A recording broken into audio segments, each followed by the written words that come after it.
Well, thank you, Noel, and good afternoon, everyone. To everyone who's on the call, I can't express my deep gratitude to you. Personally, of being on this ticket was the privilege of a lifetime to be with Vice President Harris. But as an American, to see you out there and to see the work that you did, to know that you put your heart, your soul, your time, your talent, your treasure into something bigger than yourselves, the promise of this country, a place where everyone belongs, where no one needs to go hungry or be unsheltered, and where differences of opinion can be celebrated and differences of ideas. And you put that out there and you worked hard for it. And for that, I am forever grateful.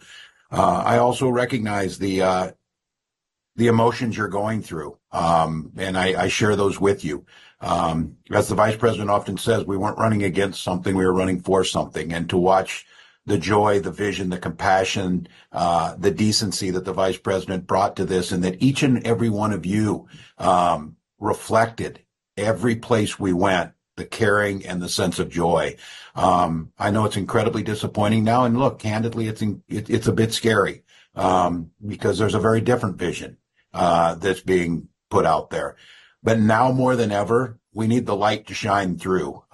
We need to be able to be that hope for the neighbor who's really wondering. We need to be that anchor for the folks who are wondering what's next. And each of you did the work. You took time out of your busy lives and you continued to do it. And it makes a difference. On the campaign trail, I would ask, there will be a day of reckoning when it will be asked, what did you do during the 2024 campaign?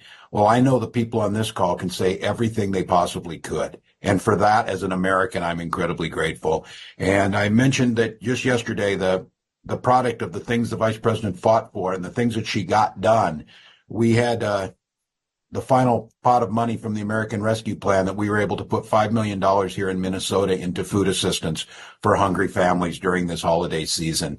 That's the type of stuff you are fighting for. That's the type of things that make a difference. And those things are just as important now as they were before Election Day. And so I hope all of you take care of yourselves, take care of your families, find the place in your community to heal both yourselves and your community. And then when you're ready to get back in this fight, because it continues on. And I know that I've said it often on the campaign trail, I'm preaching to the choir. I couldn't be prouder to be with a choir that's on this call. You did everything that was asked. I also would have to say, I think all of us saw the possibility. And I know there's a bit of a feeling of loss because we saw what a real leader looks like.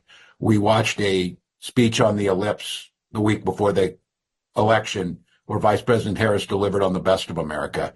She delivered the best of our better angels. She delivered a vision where all of us mattered. She did it with grace and dignity and continued to do that every single day.